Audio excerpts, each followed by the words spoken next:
family members, and we are gearing up for the India versus Sri Lanka encounter today.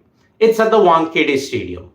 Same venue 12 years ago, India had secured glory in the World Cup final, and they're coming back to the same destination where they will be looking to ensure that they continue their winning momentum.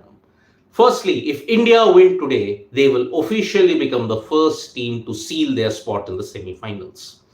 Now, India will be hoping that they can continue their winning momentum in Mumbai as well. But there is one major update on Hardik Pandya that Rohit Sharma gave us. Yesterday in the pre-match press conference, Rohit Sharma came in attendance and he was talking about a lot of things about the team momentum, about staying in the present and doing the processes right. He was not in. He was glad that there are expectations that that the Indian team is expected to do well. Centuries, 5 wicket hauls, victories, unbeaten run, every single bit of that he was giving. But on Hardik Pandya, he gave a very major update. Pandya is not available for selection today as well.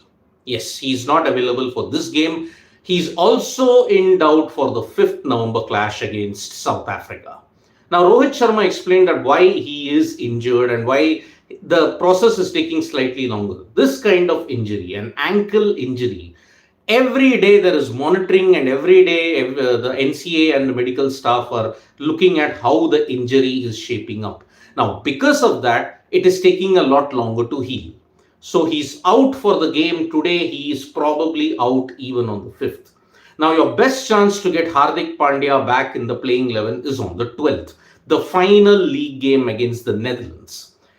India by that time would have reached the semi-finals, and then if on 15th or the 16th, whenever India plays, then and only then you will see that Hardik Pandya is there in the team. But the Indian team has coped up well in his absence, because if you look at it, Hardik Pandya's absence has opened up Mohammad Shami's place. Suryakumar Yadav did well against England in Ekana.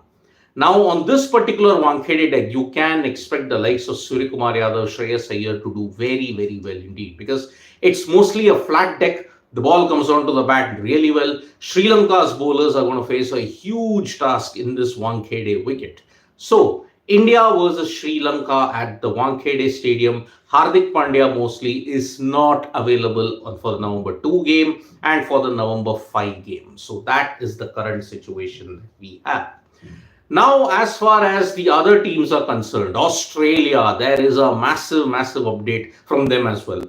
Mitchell Marsh has been indefinitely ruled out of the World Cup as he's gone back home for personal reasons. Now remember, indefinitely out of the World Cup, it means that Marsh is probably not coming back for this World Cup, because if you look at it on 4th November, then you look at it on 7th, and then on the 10th, that is going to be a big, big situation then. Australia do have a replacement in Cameron Green. That will be the only way he fills up for Marsh's spot. Cam Green now will have to step up with the bat and with the ball. Remember, Green's not done with the bat at all and not done well with the bat. So he has to ensure that he fills in Marsh's place. Remember, Mitchell Marsh has been in great form. So Mitchell Marsh has been ruled out of the World Cup for an indefinite period of time. He's gone back home for personal reasons. Now, what are the personal reasons? We have no idea about it. Australia, remember, they have got 2 major injury concerns for the 4th. Mitchell Marsh is back home. Glenn Maxwell will not play the game against England because he has a concussion after falling off a golfing cart. He suffered that injury after falling off a golfing cart, and then he had that concussion. Now, remember, according to Cricket Australia protocols, there is an 8-day period wherein you cannot play. So, 8 days. It means he is missing most of the league games. We don't know about it. So if the injury happened on the 30th or the 31st, then 8 days, meaning he might be available for their last league game against Bangladesh in Pune. So that is the current situation that we have when it comes to the Australian side. No Mitchell Marsh now for the remainder of the league games. No Glenn Maxwell, mostly for 2 of the next league games. He's definitely missing the England game. Whether he'll be fit for the Afghanistan game in Mumbai, that remains to be seen. So that is the current situation in the Australian camp. Now, here are the New Zealand team's casualty list at this point in time. Remember, they have been ravaged by injuries, and because of their loss against South Africa, first time in 24 years, you've seen that New Zealand's net run rate from plus 1.2 has dipped to plus 0.4. So that is why they are beset with injuries. Matt Henry suffered a hamstring injury. He's going to get a scan and assessment done. The call on his participation in this World Cup will be taken later. Jimmy Neesham suffered a wrist injury, and that is why he was batting with a bruised wrist. But luckily, no broken bones, no fractures, and that's why he could be available for the next game against Pakistan on November 4th. Now, Lockie Ferguson, Achilles heel injury. That is one major good news that is there. Lockie Ferguson's Achilles heel injury is not that serious as we had thought. He is available for selection against Pakistan on November 4th. Now, the other injury list that is there are a lot of injury concerns in the New Zealand team, and that is why they have suffered a massive dip in momentum at this point. Three consecutive losses ever since October 22, October 29th, and now just on November 1. So New Zealand are really suffering a big momentum dip, and that is why Pakistan are going to benefit big time. Now remember, November 4th, Pakistan versus New Zealand. If Pakistan win that, they are in with a very realistic chance of making it to the semi-final. Because remember, if Pakistan beat New Zealand and they beat England, they will get to 10 points. If New Zealand lose all their games, they will be stuck on 8 points. New Zealand are eliminated. So it's important for the likes of Pakistan and Afghanistan that New Zealand lose. And for Pakistan also, one more factor should work. Afghanistan should lose 2 of their remaining games because they are the only team who can get to 12 points. So if Afghanistan loses to South Africa and Australia, they are out. Pakistan, if they win against New Zealand and against England, they will be through as well. So New Zealand are suffering a big slump at the worst time possible. And that's why, can Pakistan realistically make it to the semi-final? Yes, they can. They can without any other situation. If they win against New Zealand, they'll be 11 on 8 points, but their net run rate is pretty poor. So they'll have to win big against New Zealand as well. But then if that is the case, if England beat Australia and then they beat the Netherlands, then it will be a straight shootout for the 4th spot between Pakistan and England on 11th November in Kolkata. So that is why World Cup has become a very interesting platform at this point. So the last league game, and if you look at it, it is going to be a very interesting match indeed. New Zealand versus Pakistan, that's your table churning game on November 4th. You'll get a lot of table churns now on 4th. England losing to Australia means England will be out of the World Cup even mathematically as well.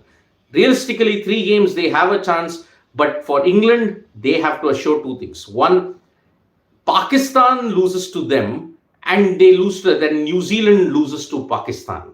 Then they'll have to win all their 3 games by a big margin because their net run rate is also very poor.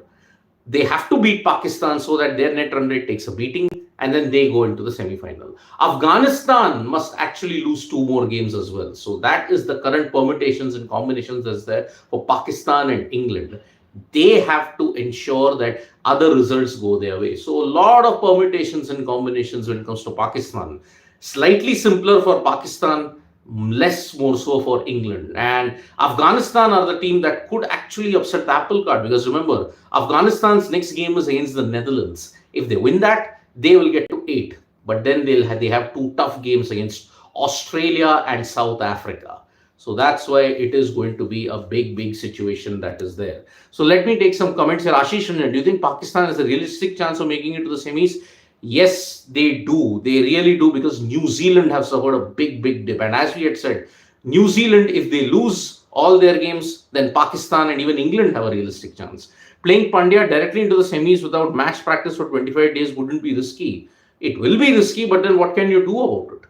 Hardik Pandya is your clutch player. I mean, India have coped up well, and that's why that conservative approach has been shed.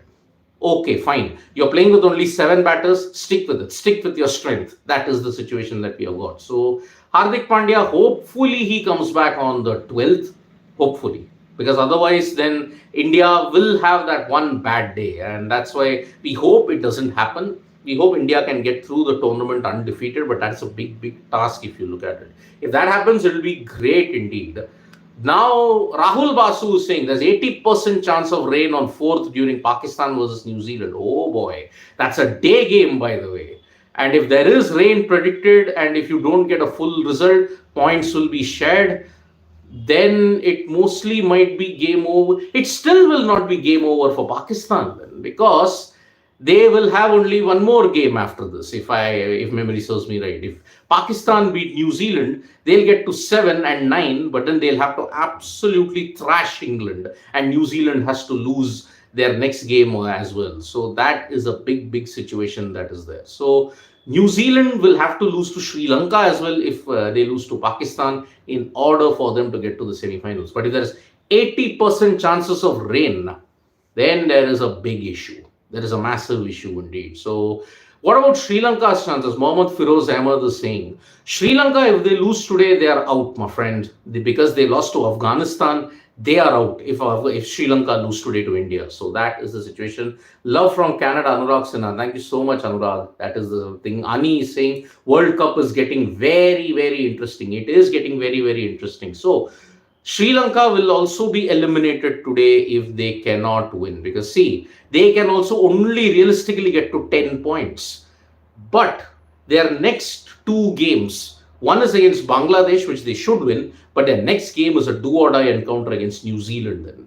But with Pakistan and Afghanistan doing so well, then their chances take a big hit. If Sri Lanka win today, then they are in with a big chance of reaching the semi-finals as well. Because remember, they have also won 3 games after losing the first 3. But then they are lost to Afghanistan really hurt them. And that's why it's going to be a big uphill task indeed. So Sri Lanka, if they win today, it will throw the entire table open.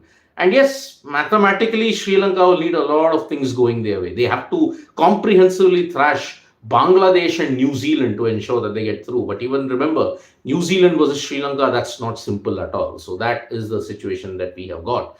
So technically, if you want to ask me who the playing 11s will be for this game against India versus Sri Lanka, India will stick with their same 11. There will not be much changes in Mumbai. Sri Lanka, on the other hand, maybe they would want to get in some other players, but then their bench strength is also depleted, because along with New Zealand, Sri Lanka are the other team who suffered the maximum number of injuries. And that's why you had to get in the likes of Dushmantha Chamira and Angelo Matthews as well. So that is the situation. So mathematically, the likes of Sri Lanka, Pakistan, and England have not been eliminated because of New Zealand's bad form at this point.